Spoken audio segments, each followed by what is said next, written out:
સ્વાધ્યાય 5.1 ને પાલી રકમ સાબિત કરો કે વિધેય f(x) = 5x - 3 x = 0 0 x = -3 અને x = 5 આગળ સતત છે।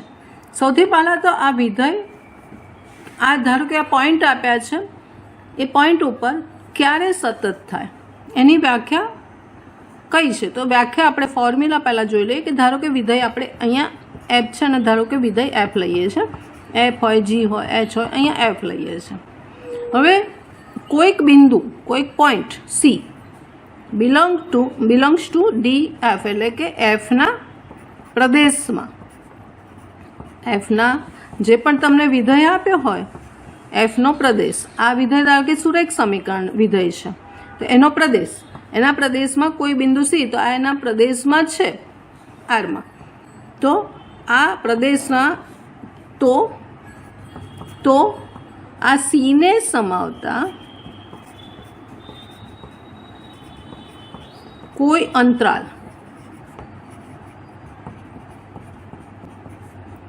અંતરાલમાં f વ્યાખ્યાયિત, મતલબ એનું અસ્તિત્વ હોવું જોઈએ, વ્યાખ્યાયિત છે। જો કે એનું લક્ષ આ બિંદુ આગળ લક્ષ લિમિટ x → c, આ વિધેયનું લક્ષ બરાબર એ c બિંદુ આગળ આ વિધેયનું મૂલ્ય હોય તો f એ x બરાબર c આગળ સતત કહેવાય, બરાબર, સતત છે।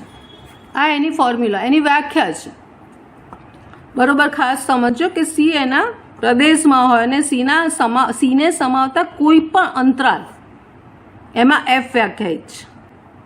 તો આ વિધેય f આપણે એક્સમાં છે, વિધેય આપણું એક્સમાં છે, અહીંયા p હોય તો pમાં હોય, એટલે આ બિંદુ આગળ આ એક્સની લિમિટ f(x) = fc, એટલે કે અહીંયા c મૂકતા એ મૂલ્ય અને એનું લક્ષનું મૂલ્ય સરખું થાય તો x = c જે પણ પોઈન્ટ છે એના ઉપર સતત થાય, અને આ લક્ષ એટલે ડાબી જમણી બાજુ પણ સરખું હોવું જોઈએ, એ પણ અહીંયા આવશે।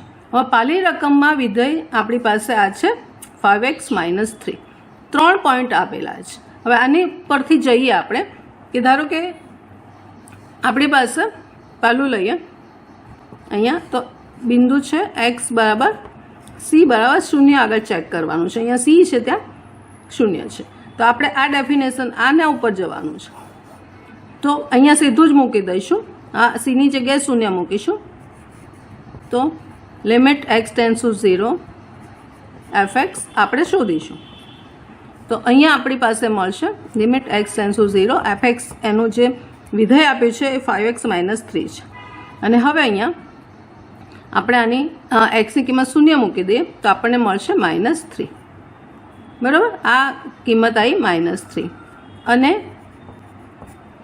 f -3 એટલે કે fc બિંદુ, બરાબર, એ fc બિંદુ એટલે -0 છે અહીંયા f0 ને આપણો f(x) છે 5x - 3, આમાં મૂકતા અહીંયા 0 મૂકતા તો -3 વધશે, માટે અહીંયા આપણે જો લખીશું કેવી રીતે લખીશું, માટે લિમિટ x → 0 f(x) એટલે કે અહીંયા x મૂકીશું અને = f0 = -3 થાય છે, બંને સરખું થાય છે, મૂલ્ય સરખું થાય છે, માટે f એ x બરાબર 0 આગળ સતત છે, આ રીતે એનું થશે। હવે બીજામાં બિંદુ લેવાનું છે x બરાબર એટલે કે c બરાબર આપણી પાસે -3 છે, તો ડાયરેક્ટ જ આપણે અહીંયા લખી શકશું કે લિમિટ x → -3 અને એનું જે અહીંયા છે -3 મૂકી દો, આ વિધેય છે -3 મૂકી દઈએ એટલે 5 × -3 એટલે -15 અને -15 અને -3 એટલે આપણી પાસે આવશે -18, એટલે આ વેલ્યુ આવી ગઈ -18 = f - 3 પણ છે, એટલે કે અહીંયા પણ આપણે -3 મૂકતા f - 3 મૂકતા -18 આવશે, માટે અહીંયા લખાશે f એ x બરાબર 3 આગળ સતત છે. અને એવી રીતે ત્રીજું બિંદુ લઈ લઈએ. ત્રીજું બિંદુ છે x બરાબર આપણે લેવાનું છે 5. તો અહીંયા પણ સીધું આપણે લખી શકીશું લિમિટ x ટેન્ડ્સ ટુ 5. હવે fxનું જે આપણું પાસે છે એમાં 5 મૂકી દેવાનું છે. અહીંયા 5 મૂકીશું તો 25માંથી 3 જશે 22 રહેશે. એટલે અહીંયા આપણી પાસે આવશે fx બરાબર 22 ઇઝ ઇક્વલ ટુ f5નું મૂલ્ય પણ 22 જ આવશે. અહીંયા પણ 5 મૂકીશું તો f5 ઇઝ ઇક્વલ પણ 22 આવશે. માટે અહીંયા લખાશે વિધેય f એ x બરાબર 5 આગળ સતત છે. એવી રીતે બીજી રકમમાં પણ 5.1ની બીજી રકમ છે એમાં પણ વિધેય આપ્યું છે આપણને fx બરાબર 2x² - 1. તો અહીંયા x બરાબર 3 આગળ સાતત્ય ચડશે મતલબ એ સતત છે કે નહીં એ ચેક કરવાનું છે. તો અહીંયા પણ આપણે એ રીતે લઈએ લિમિટ x ટેન્ડ્સ ટુ 3 આગળ છે fx અહીંયા લખીએ તો limit x tends two 3 fx છે આપણી પાસે 2x² - 1. હવે xની કિંમત અહીંયા 3 મૂકીશું તો 3નો વર્ગ 9, 9 દુ 18 એટલે 17 વધશે ઇઝ ઇક્વલ ટુ 17. અને f3 મૂકતા પણ 17 આવશે. માટે limit x tends two 3 fx બરાબર f3 છે. માટે f એ x બરાબર 3 આગળ સતત છે એ કહેવાશે. સ્વાધ્યાય 5.1 આની રકમ નંબર છે 3. ત્રીજી રકમ એમાં 4 રકમ છે એના 4 વિધેયો આપે છે. તો નીચેના વિધેયોના સાતત્ય ચડજો. હવે કોઈ પોઈન્ટ નથી આપ્યો. પહેલી બે રકમ તમે જોયું હશે કે x બરાબર 3 કે x બરાબર 0 આગળ સાતત્ય ચડવાનું છે. અહીંયા કોઈ આપ્યું નથી પોઈન્ટ. તો મતલબ એનો મતલબ અહીંયા શું થશે કે f એ અહીંયા fx આપણું f જ વિધેય છે એ દરેક ધારો કે આપણે સ્મોલ a લઈએ દરેક a બિલોંગ્સ ટુ r વાસ્તવિક સંખ્યા આગળ સતત હોવું જોઈએ.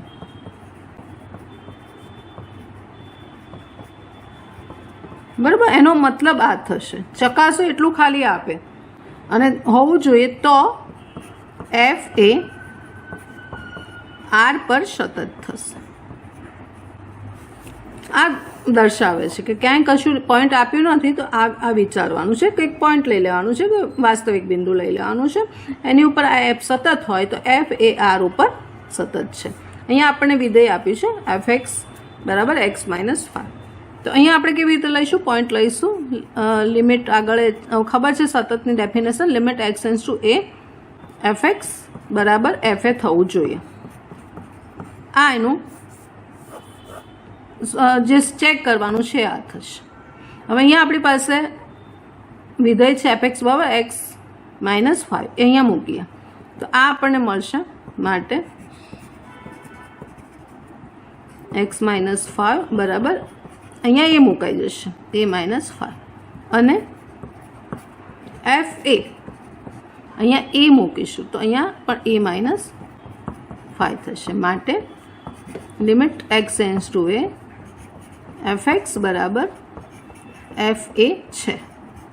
પાછું એના વિસ્તારમાં પણ હોવું જોઈએ. અહીંયા આપણી પાસે જે a ધાર્યો તો a એના વિસ્તારમાં છે fના વિસ્તારમાં છે પ્રદેશમાં વિસ્તારમાં નહીં પ્રદેશમાં છે એ સ્પષ્ટ છે. એનો પ્રદેશ કયો છે r છે એના પ્રદેશમાં. હવે આ થઈ ગયું માટે અહીં લખીશું દરેક small a belongs to r માટે f આગળ સતત છે બરાબર અથવા માટે નહીં પણ આગળ f એ સતત છે. આ રીતે આખું થશે. જો બીજી રકમ છે fx બરાબર 1/x - 5. આપણે અહીંયા એનો પ્રદેશ જોઈશું તો એનો પ્રદેશ શું છે પ્રદેશ લેવો હોય વિધેય fનો પ્રદેશ શું આવશે તો r - 5 નથી લેવાનું આ 5 પ્રદેશ હશે અને એમાં ધારો કે આપણે લઈએ છીએ ધારો કે એ બિલોંગ્સ ટુ એના પ્રદેશમાં લેવાનું છે. આ પ્રદેશમાં એ જોઈએ છે, ઉપર પણ પ્રદેશ આર હતો એમાં લીધું, એટલે આ અગત્યનું છે. અને હવે આપણે આની ડેફિનેશન પ્રમાણે અહીંયા મૂકી દઈએ તો લિમિટ એક્સ ટેન્સ ટુ 5 એ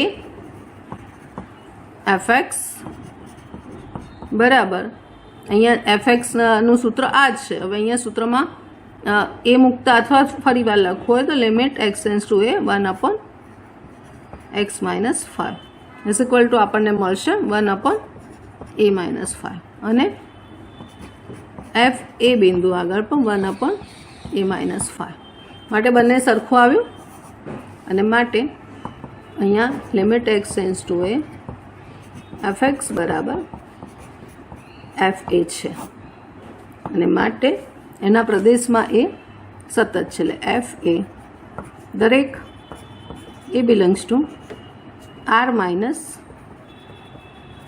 5 આગળ સતત છે. એવી રીતે સી રકમ છે fx/x² - 25/x + 5. આના અવયવ પાડીશું તો અને સાઈડમાં રાખીએ તો x - 5 x + 5, એટલે આપણને અહીંયા આનું સાદરૂપ આપી દઈશું તો x - 5 વધશે. હવે ફરી વાર શું કરવાનું છે કે આનો પ્રદેશ કયો થયો?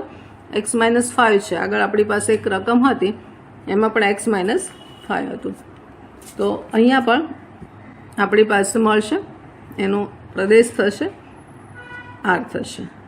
અહીંયા એક્સની કિંમત -5 ના લેવાય, એટલે એનો પ્રદેશ જે થશે આર માઇનસ, અહીં -5 ના લેવાય, પછી સાદરૂપ આપ્યું છે એટલે -5.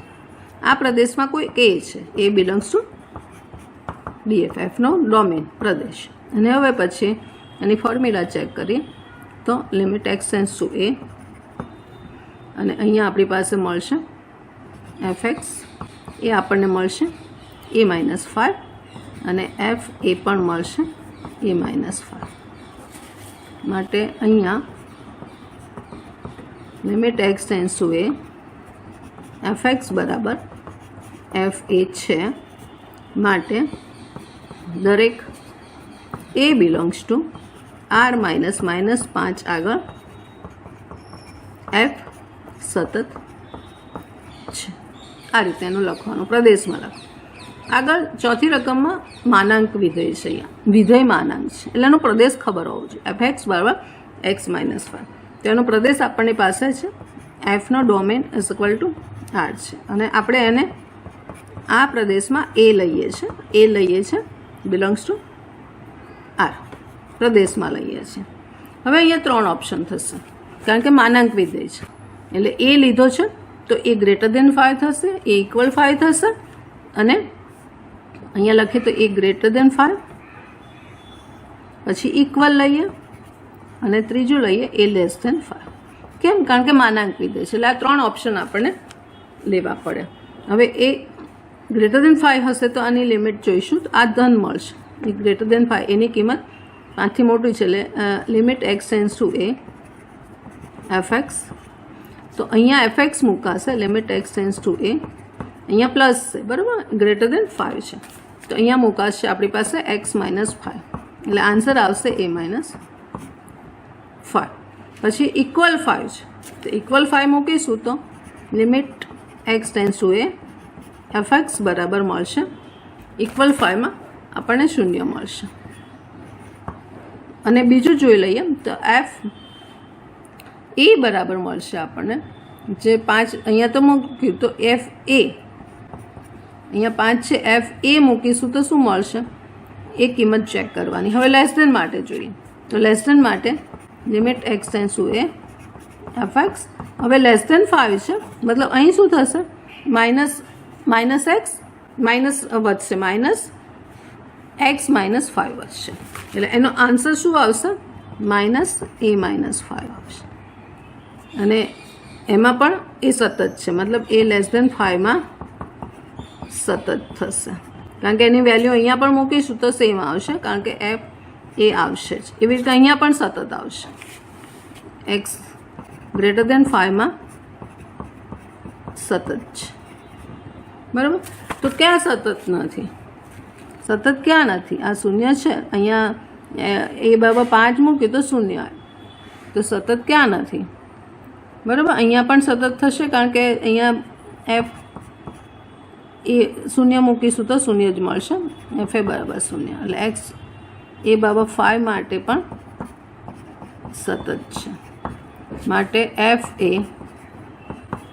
આર પર સતત છે, માટે વિધેય એફ સતત થશે.